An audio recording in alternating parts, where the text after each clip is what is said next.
सिवनी बरघाट क्षेत्र में रेत का अवैध उत्खनन जोरों पर चल रहा है। शासन प्रशासन पूरी तरह से मौन है।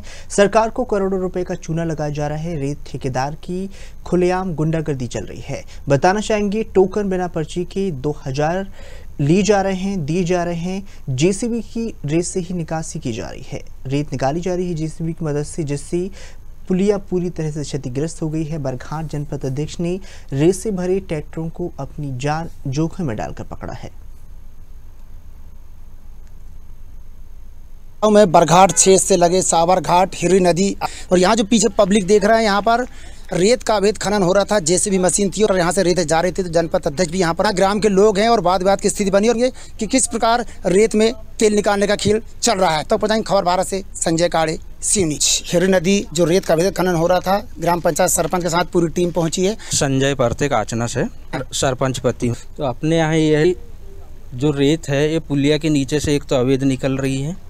अवैध निकलने के ठेकेदार हैं रेत वाले भी, बांधा कंपनी बोलते हैं। 3000, 3500, 4000 जो यहाँ पर ऐसा बताया जा रहा, छोड़ दिया गया। हाँ। इसके पहले भी क्या जेसीबी मशीन से निकाल रहे थे? हाँ, जेसीबी मशीन से रेम बनाई गई। ये बताइए, ऐसे पुलिया जर्जर हो रही, इसको लेकर क्या कहेंगे? पुलिया तो जल्दी डैमेज हो जाएगी, आधी क्रैक हो गई अभी। हाँ, पुलिया डैमेज हो रहा है और पुलिया के किनारे से जो जल्दी रहती है वो खसकते जा रही हैं हर साल। क्या आपने 100 नंबर को लगा रहे थे, अभी फोन ने पता दिया। किसने सूचना दी पंचायत को? वो यही गांव के लोगों ने दिए।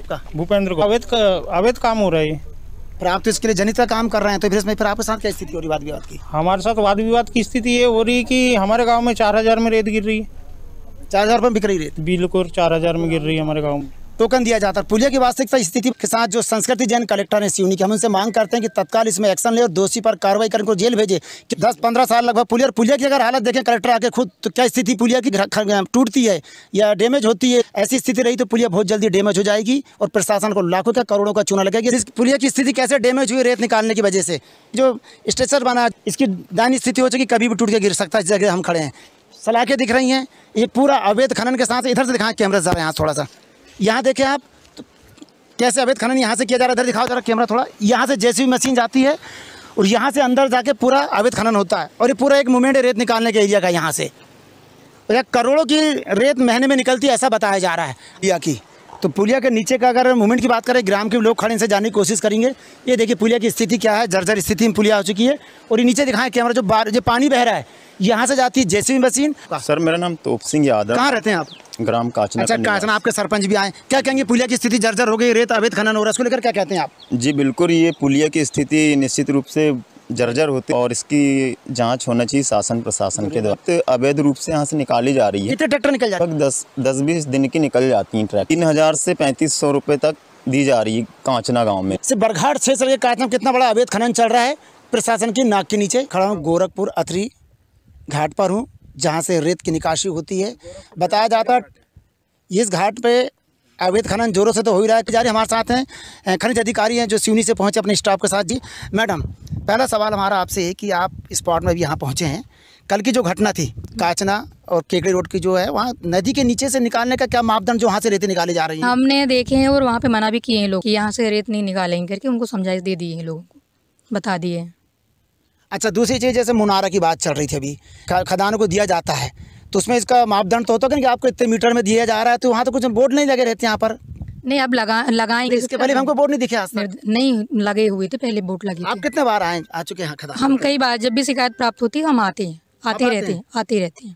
कल के जो वीडियो फुटेज हैं जनपद अध्यक्ष के पास, तो आपने इसमें क्या एक्शन लेंगे? आए थे हम वहाँ पे, उसके पहले ही वो लोग चले गए थे, बता रहे हैं ये। हम जब वो इन्होंने हमको फ़ोन लगाए थे तो हम केवलारी में थे उस क्षेत्र में, और हमने उनको बोला भी था कि हम आ रहे हैं। एक चीज़ और जानना चाह रहे थे कि जो रॉयल्टी कटती है 2000 की, जो भी इसका मापदंड होगा, तो इसको ये क्या जो टोकन दे रहे थे, जो मोबाइल में दिखाया हमको, अभी हम रसीद कटना चाहिए उसकी जो रहती है गवर्नमेंट की? वो जब हमको जांच के दौरान मिलेंगे तो हम कार्रवाई कर देंगे। खनिज अधिकारी का कहना है कि जो टोकन की बात चल रही है यहाँ पर, देखा जाए तो टोकन पे ही 2000 रुपये वसूला जा रहा था। जनपद अध्यक्ष ने टोकन को पकड़ा, लेकिन गवर्नमेंट का देखा जाए तो उसमें रसीद होना चाहिए, लेकिन लाखों का चूना जो सरकार को लग रहा है। हमारे साथ जनपद अध्यक्ष पति हैं, जैसा कि कल आप स्पॉट में अध्यक्ष महोदय भी पहुंची थी और ट्रैक्टर को पकड़ा था आपने, इसको लेकर क्या है कि टोकन दिखाया जा रहा है, उनकी गुंडागर्दी चलती ठेकेदारों का, ऐसा बताया जा रहा है? आपको बता दूं कि विगत कई माह से बरघाट क्षेत्र में रेत का अवैध उत्खनन हो रहा है। रॉयल्टी के नाम पे टोकन दिया जा रहा है, जबकि 30 सितंबर तक टोटल उत्खनन बंद था, क्योंकि लेकिन उस स्थिति में भी कंपनी के लोगों के द्वारा पे जो गुंडागर्दी करते हुए जो रेत का अवैध उत्खनन हो रहा है, जैसा कि कल जनपद अध्यक्ष महोदय आभा जितेंद्र हंडाले जी के साथ, क्योंकि वो मेरी धर्मपत्नी है, मैं किसान मोर्चा के साथ में जिला उपाध्यक्ष भी हूँ, तो हम खुद मौके पर गए थे। 9 गाड़ियों को हमने पकड़ा था, प्रशासन को भी सूचना दिया था, लेकिन किसी के द्वारा मीडिया भी आए थे। आपने देखा कि वहाँ पे हमारे सहयोग के लिए कोई नहीं था। आपके साथ में बदतमीजी हो रही थी। हाँ, 150-200 लोगों के बीच में हम दोनों हस्बैंड वाइफ दोनों थे। लेकिन मामला ये था कि जो हमारे क्षेत्र के लोग जो 3,3500 रुपये में रेत ले रहे हैं 4,000 रुपये तक, और जो 2,000 रुपये का जो अवैध टोकन किया जा रहा है वो ऑनलाइन रॉयल्टी नहीं है। मैडम तो बोल रही हैं कि हम चेक करेंगे, उनको जांच में नहीं दिया। चेक वे कुछ नहीं, उनका कुछ नहीं है। सूचना मिलने के 4 घंटे बाद आते हैं, जब तक ट्रैक्टर जा चुकी होती। कल भी ऐसा ही हुआ। कंपनी के लोग हैं, इतनी गुंडागर्दी। आप उनके यदि वाहन में आप देखेंगे तो वाहन में शस्त्र थे, तलवार थे, लाठियाँ थी। तो ये बरघाट क्षेत्र में कभी भी ऐसी अप्रिय घटना घट सकती है, जान किसी की भी जा सकती। तो मैं आपके मीडिया के माध्यम से शासन प्रशासन से निवेदन करना चाहूँगा कि बरघाट क्षेत्र में जो रेत का अवैध उत्खनन हो रहा है, इस पे एक बार थोड़ा ध्यान दें, नहीं तो भविष्य में किसी प्रकार की कोई भी जनप्रतिनिधि के साथ अप्रिय घटना घट सकती है। आपको बता दें कि हमने जो 30 गांव हैं जो हिर्री नदी से लग कर के जो है 30 गांव के सरपंचों की एक महापंचायत बुलाया है रेत को लेकर के, और ये सब नहीं चलने देंगे हम। यहाँ पे हो ये रहा है कि बरघाट क्षेत्र में 2 या 3 खदानें स्वीकृत हैं, से 2, लेकिन पूरे 30 पंचायतों से रेत का अवैध उत्खनन हो रहा है। ये क्या जायज़ है? सरकार के नाक के नीचे चल रहा है प्रशासन और सरकार के। बिल्कुल सरकार के नाक के नीचे चल रहा है, और ये बहुत दिनों से और बहुत सालों से चल रहा है। रहते कोई धार्मिक कार्यों में हमको 2 ट्राली रेत चाहिए, तो इनके लोगों ने हमें बोला कि आप यहाँ रेत लेके नहीं जा सकते। उसका भी इन्होंने, हमारे ग्राम पंचायत सरपंच को पता है कि उसके भी इन्होंने 2-2 हज़ार रुपये दिया। तो हमारे आंखों से आंसू आ गए कि जब हमारी नदी और हमारी रेत और हमारे बरघाट क्षेत्र में ऐसी लूट चल रही है। तो जनपद अध्यक्ष महोदय जी के संज्ञान में आया और उन्होंने कहा कि मैं खुद जा करके, चाहे दिन हो चाहे रात हो, त्वरित कार्रवाई के लिए जितना भरसक प्रयास हो सकेगा और बिल्कुल करेंगे। और कल भी हम लोग साथ में गए थे, और आगामी समय में आप देखेंगे कि बहुत बड़ी महापंचायत के साथ में यहाँ से 30 पंचायतों में से हमने 2-2, 3-3 गाड़ियाँ करके हम कलेक्ट्रेट में जाकर के ज्ञापन भी सौंपेंगे। जुड़ी हुए हैं। जो रात की घटना हुई थी गुंडागर्दी, जो देख रहे हैं मैनेजमेंट देख रहे हैं वो लोग थे। फिर मौके पे हम लोग पहुँचे तो वो लोग वहाँ से भागे, और जिस प्रकार से अभी रेत का अवैध उत्खनन हो रहा है, आज जो माध्यम से टोकन काटी जा रही है, जिसमें 2000 जाँच होना चाहिए कि नहीं? जाँच बिल्कुल होना चाहिए। इसका ये जो बर्डन है, ये आज हम जैसे गरीब परिवार के लोग जो 4-4, 5-5 हज़ार रुपये ट्राली में रेत खरीद रहे हैं, आज उन गरीबों का क्या होगा? जो आज जो हमारी सरकार जो गरीबों के लिए घर दे रही है, आज वो बेचारे 5-5 हज़ार रुपये में अगर रेत खरीदेंगे तो घर कैसे बनाएंगे, लोहा सीमेंट कैसे लेंगे? ये सब सोचने का विषय है, और जांच करें। इसमें बहुत सारे अधिकारी तक सम्मिलित हैं, यहाँ नीचे तक पैसा जाता है। हमारे साथ है ग्राम पंचायत जेवनारा साहब, सरपंच महोदय ग्राम पंचायत के जी। जो अवैध खनन कर रहे हैं लोग, और सरकार को लाखों का चूना लगा रहे हैं, प्रशासन ध्यान नहीं दे रहा है और गुंडागर्दी चल रही। बांदा कंपनी का ऐसा बता रहे हैं। हाँ बिल्कुल, ये सही बात है। पिछले विगत कल जनपद अध्यक्ष मैडम ने लगभग 5-6 अवैध खदानों का निरीक्षण किया। एक महिला जनपद अध्यक्ष होने के नाते उन्होंने पुलिस प्रोटेक्शन के लिए भी संपर्क किया था संबंधित थाने में, लेकर का उन्हें कोई प्रोटेक्शन नहीं मिला गया। इससे ये साबित होता है कि प्रशासन भी ऐसे अवैध कारोबारी रेत ठेकेदारों के कमीशन में चल रहा हो। बरघाट क्षेत्र की लगभग 5-7 पंचायतें ऐसी हैं जो बिल्कुल हिर्री नदी से लगी हुई हैं, जिसमें मेरी ग्राम पंचायत जेवनारा भी है, और उसका रेत का ठेका नहीं हुआ है गवर्नमेंट द्वारा, लेकिन उसमें अवैध उत्खनन किया जा रहा है।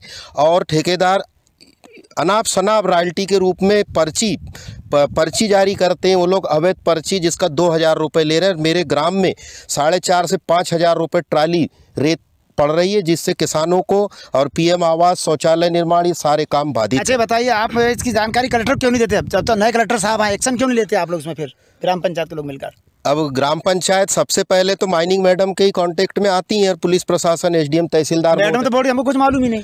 अब मैडम को तो लिखित देने से रहा है, मैडम को तो फोन करते हैं हम। मैडम तो बोल रहे यहाँ पर मुनारा नियम से रहना चाहिए। यहाँ पर तो कोई लोकेशन में यहाँ देखा जा रहा है, स्पॉट में कुछ लगा नहीं, कहाँ से कितना मापदंड है इसका? तो ये माइनिंग मैडम का अधिकार बनता है, और उनका दायित्व है कि ठेकेदार द्वारा वो संबंधित सीमा का मुनारा लगवाएं, सीमाबंदी करें, और उनको निर्देशित करें कि आप इसी के अंतर्गत रेत का अवैध उत्खनन कराएं। ये तो पूरा लगभग 5 किलोमीटर अवैध उत्खनन चल रहा है। अगर अब हमारे क्षेत्र में टाइप की अगर कोई भी हरकत होती है या गुंडागर्दी होती है या हमारे किसी भी भाइयों को अगर परेशानी होती है तो इसके लिए हम इतना बड़ा आंदोलन छेड़ेंगे कि इन लोगों की सांसें और इनकी रूह कांप जाएगी।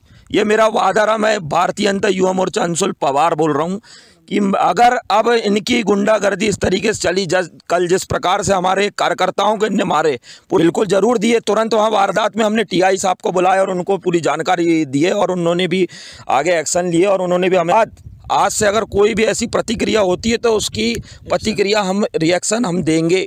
कि अवैध खनन कैसे जोरों पर चल रहा है।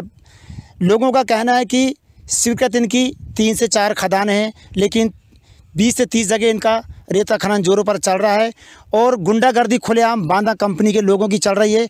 और उनका भी कहना है कि अगर समय रहते प्रशासन नहीं जागा और शासन, तो बहुत बड़ी अप्रिय घटना बरघाट क्षेत्र में घट सकती है। इसकी संपूर्ण जवाबदारी प्रशासन और शासन की रहेगी, ऐसा इनका कहना है।